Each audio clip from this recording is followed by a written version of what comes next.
Saludos cordiales, querido tutor y compañeros. El día de hoy, mi nombre es Jonathan Marín, estudio Ingeniería de Sistemas y vamos a hablar sobre los sistemas telemáticos, que es el tema escogido para la fase 3 de la materia de Ingeniería de Telecomunicaciones. Inicialmente tenemos que definir la telemática como tal y para definir la telemática hablamos de que es una disciplina fusión o combinación de varias otras disciplinas, principalmente las telecomunicaciones y la informática, pero que no se limita solamente en esas dos. Y su funcionamiento está dedicado a la transmisión de datos de manera computacional. Entonces, entre las características que podemos ver son cuatro. Primero hablamos de la interdisciplinariedad, que tiene que ver justamente con esta combinación de ciencias o de disciplinas que hablábamos anteriormente, que son la informática, las telecomunicaciones y la electrónica. Y hablamos luego de la funcionalidad, que es el tema de la transmisión de datos, es decir, comunicar o dar información de un lado a otro. Y esta ciencia como tal tiene muchas aplicaciones a nivel global, pero hay que tener en cuenta que depende mucho de la infraestructura que se haya establecido para las redes que permitan entonces la transmisión de datos. Ya esto es hablar de la telemática como tal, sin embargo, ya entrando en el aspecto de los sistemas telemáticos, definimos estos como todas aquellas aplicaciones que son combinación de un hardware, de un software y que hacen uso de las redes de telecomunicaciones que más adelante vamos a ver para cumplir una función específicamente determinada. Todo tiene que ver con la transmisión de datos, sin embargo, su funcionalidad puede variar dependiendo de las redes, dependiendo del hardware, dependiendo del software que se utilice para este sistema como tal. Hablando un poco de la historia de la telemática y de los sistemas telemáticos como tal, podemos iniciar en la década de los años 60 em, con la intervención de George Sharpak y de Donald Davis, quienes fueron como pioneros en cuanto al uso del término telemática. Adicionalmente, que ya en los años 70 surgió el precursor de lo que ahora conocemos como la Internet, que era el ARPANET. En los años de 1980 tuvimos la extensión del uso de redes locales a nivel institucional, sea instituciones gubernamentales, educativas o de algún otro índole. Y estas redes estaban basadas en los protocolos que aún rigen, que son los TCP/IP y el IP. Ya para los años de 1990, en la primera mitad de la década, se estableció el protocolo HTTP y ya empezaron a surgir desarrollos de sistemas operativos como Windows, que permitían entonces ya tener el Internet de manera más pública, en hogares, instituciones educativas mucho más accesible, con navegadores web como Internet Explorer y correos electrónicos que permitían la comunicación de un lado al otro, como lo que era Yahoo y Hotmail en sus tiempos. Ya en los años 2000, 2010, ya hubo una convergencia y una integración de todos estos temas que han iniciado desde la publicación del Internet, todo este desarrollo tecnológico, pero ya en esta última década y a finales de la anterior tuvimos un avance mayoritario para la parte del Internet de las cosas en dispositivos como Alexa, como Chromecast, todo esto que permite entonces controlar nuestro propio hogar de manera remota y no solamente tiene sus funcionalidades en el aspecto doméstico, sino en otros aspectos, pero nos permite entonces tener esta interacción con cosas cotidianas desde un ámbito tecnológico como tal. Ya hablando entonces de lo que nos permite el uso de la telemática, empezamos con las redes y la primera de estas es la red telefónica. La red telefónica es una red que permite una conexión em, fija entre dos puntos un punto fijo A y un punto fijo B, y principalmente su transmisión está dedicada a voz. Por eso, de hecho, la calidad de esta transmisión es bastante alta y bastante consistente, a diferencia del resto de las otras redes. Su transmisión está establecida principalmente por medio de cables de cobre y más recientemente cableado en fibra óptica, ¿sí?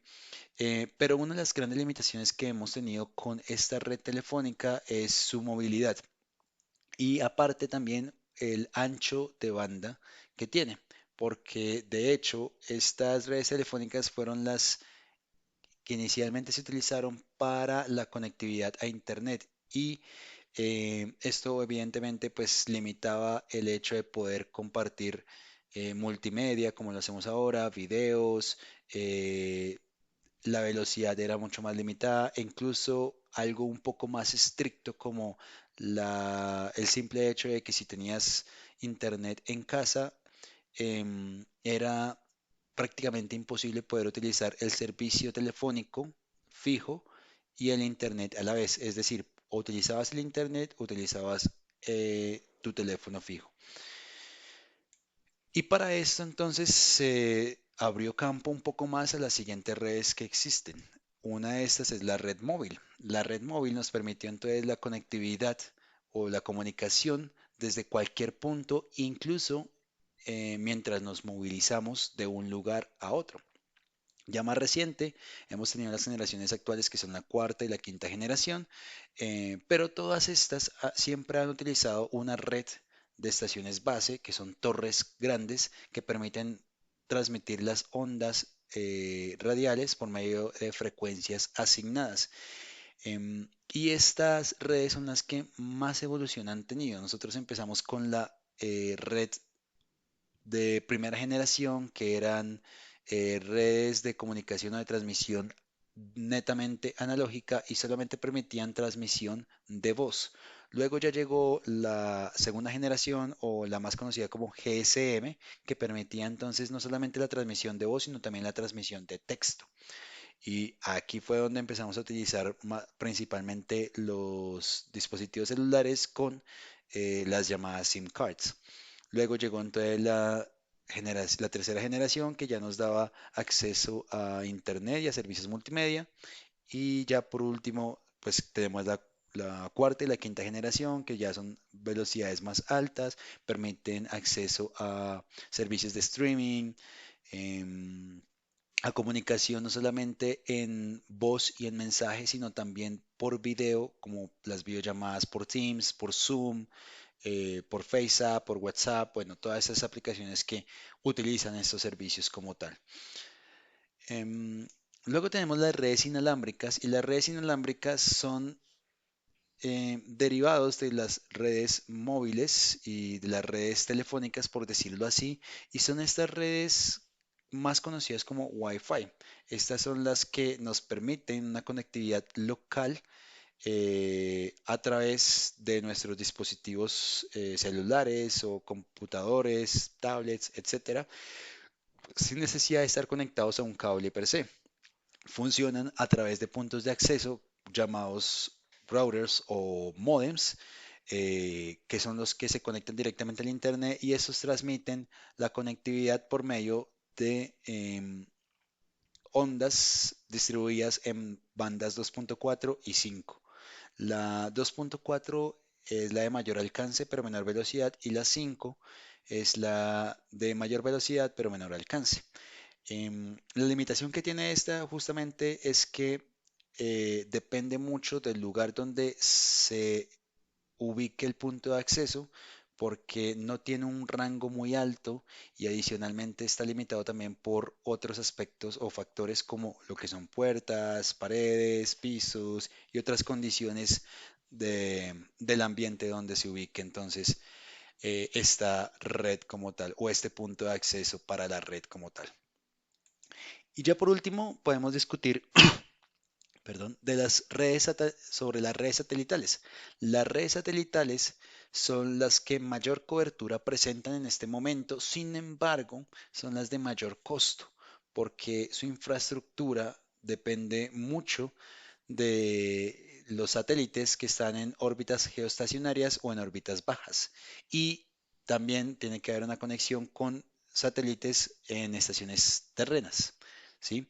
Sin embargo, esto nos ha permitido tener prácticamente conexión a nivel global, y nos da entonces servicios de voz, de televisión, de datos y navegación en lugares en los que otras redes no pueden llegar.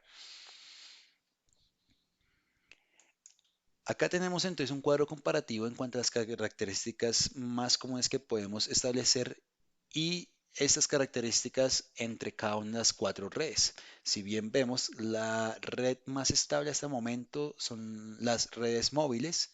Sin embargo, en términos de estabilidad de la conexión y de calidad de servicio de voz, específicamente de voz, las redes telefónicas predominan y seguramente durante los próximos 10, casi 20 años o tal vez incluso más, se van a mantener de esta manera. Ya en términos de latencia baja y velocidad alta, lo que es la red móvil y la red inalámbrica, reinan sobre este aspecto. Y en términos de movilidad y cobertura, las redes satelitales aquí es donde vienen a sobresalir con respecto a otras redes que podemos tener. Y ya hablando de redes, podemos entonces ver un ejemplo de una implementación de los servicios telemáticos o los sistemas telemáticos dentro de un crecimiento exponencial, como lo fue en DHL. DHL es una empresa de logística y mensajería que inicialmente fue fundada en San Francisco, sin embargo ahora es considerada una empresa alemana porque Deutsche Post fue accionista desde 1998 y ya para el año 2007 era dueño total del 100% de las acciones de DHL. A partir de este momento es donde empieza el ambicioso proyecto de crecer a nivel eh, global al 100% y pues viendo que parte de su funcionalidad es la comunicación, ellos consideraron que para poder mostrar a sus clientes que son expertos en comunicación, tienen que ser expertos en comunicación interna. Para eso querían entonces implementar sistemas telemáticos, pero se enfrentaron con varios desafíos. Primero, la compatibilidad tecnológica, porque no en todos los lugares del planeta tienen la misma tecnología, por ende es necesario adaptar una tecnología con la otra de tal manera de que funcionen, haya sinergia y tenga su utilidad en todo el planeta. También el tema de la seguridad de datos, que es un riesgo no solamente en la telemática, sino en muchos aspectos tecnológicos, y esto es algo que requiere mucho esfuerzo desde todas las partes, todos los aspectos que se puedan considerar en una empresa. Y evidentemente los costos iniciales al momento de implementar una infraestructura, sobre todo en un nivel global, pues es bastante grande, ¿no? Sin embargo, entonces, después de establecer, definir y ver cómo sobresalir de estos desafíos, se hizo la implementación de redes inalámbricas que ya en este momento predominan en todo lugar. Cualquier empresa, cualquier institución, cualquier hogar prácticamente ahora tienen acceso a una conectividad Wi-Fi o a una conexión incluso Bluetooth, que es mínimamente eh, vista, al menos. Y evidentemente tenemos las redes móviles, lo que son la cuarta y la quinta generación, que permiten entonces incluso la comunicación desde los centros de transporte con los mismos transportistas para organizar y optimizar de manera directa e inmediata las rutas que se van a utilizar para hacer las entregas de las mensajerías o de los paquetes o de lo que se vaya a entregar de los clientes. Y también, obviamente, pues la comunicación en áreas remotas por medio de las redes satelitales les permitió entonces llegar a otros lugares a los que anteriormente no llegaban porque no tenían la manera de ubicarse o de comunicarse de tal manera de que eh, el mensaje o el producto llegara a donde tiene que llegar. Ya después de estas implementaciones, evidentemente, beneficios hay. Si bien los costos iniciales eran bastante grandes, los costos a largo plazo han sido reducidos drásticamente. Se ha visto una eficiencia aumentada considerablemente y la confiabilidad que tienen los clientes con el servicio que DHL presta, de hecho por eso DHL es reconocida mundialmente, es bastante grande. Igualmente, por esos desafíos que tuvieron que eh, sobrepasar en términos de compatibilidad tecnológica y de alcance en algunos otros lugares donde anteriormente no llegaban, hubo una adaptabilidad que aún se mantiene en desarrollo. Total, constantemente se están adaptando a nuevos desafíos, a nuevas tecnologías, como ahora está pasando con el aspecto de la inteligencia artificial, que bueno, eso es algo más que podemos entonces denotar, por ejemplo, de DHL al momento de la implementación de los sistemas telemáticos. Ya hablando de esto, esto sería entonces mi explicación, mi exposición referente a los sistemas telemáticos. Agradezco a la presentación o al template que se ha utilizado para la presentación, que ha sido provisto por Slidesco. Y procederemos entonces a mostrar. Ahora vamos a explicar un poco el funcionamiento que tiene Cisco Packet Tracer. Esta es una aplicación, es una herramienta como tal de simulación que fue desarrollada, pues como su nombre lo dice, por Cisco, y es utilizada principalmente con fines educativos y de aprendizaje como tal. Entonces, permite configurar o diseñar redes, solucionar problemas en un ambiente bastante virtual. Entonces, digamos que la parte superior es un campo bastante pues familiar para la mayoría de las herramientas que nosotros manejamos son como las mismas barras, la misma barra de herramientas, barra de guardado, donde tenemos como la opción de crear un nuevo archivo, de abrirlo, de guardarlo, de imprimirlo, etcétera. Pero lo principal está desde acá hacia abajo. Esta parte es la parte de creación o de simulación como tal, en donde iremos agregando cada uno de los elementos que tengamos que agregar para hacer la simulación de la red o de la conectividad que vayamos a hacer. Aquí en esta parte derecha es donde podemos seleccionar cada una de las categorías que Cisco Packet Tracer nos permite utilizar. Entonces tenemos, por ejemplo, acá los equipos de red, los dispositivos de red, en los cuales pueden ser como enrutadores, switches, hubs, equipos inalámbricos de seguridad o emulación WAN, que puede ser todo lo que tiene que ver con la nube y modem con cable y modem de DSL. También tenemos entonces equipos finales que pueden ser como computadores, laptops, servidores, etcétera, pero los podemos tener desde eh, casa, como estos que están acá, una cafetera, un aire acondicionado, que tienen que ver con todo lo relacionado con el Internet de las cosas, o una ciudad inteligente, o una industria, o una planta de energía. Acá tenemos componentes que son boards, actuadores, sensores y esto que es bastante importante, que tiene que ver con las conexiones que podemos establecer, estructuras de cableados. Aquí hay distintos cables que podemos utilizar de fibra, telefónico, coaxial, de seriales, octal, etcétera. Y acá algunos otros adicionales que tienen que ver con enrutadores y laptops como tal.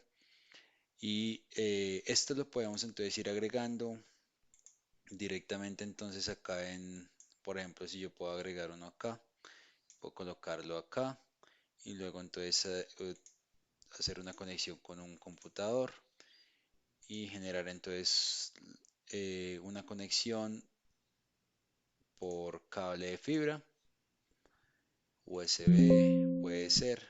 Bueno, acá me dice que no puede ser conectado por medio de ese puerto. Eso es algo bastante útil de este aspecto que me permite entonces identificar de qué manera es la conexión adecuadamente hecha.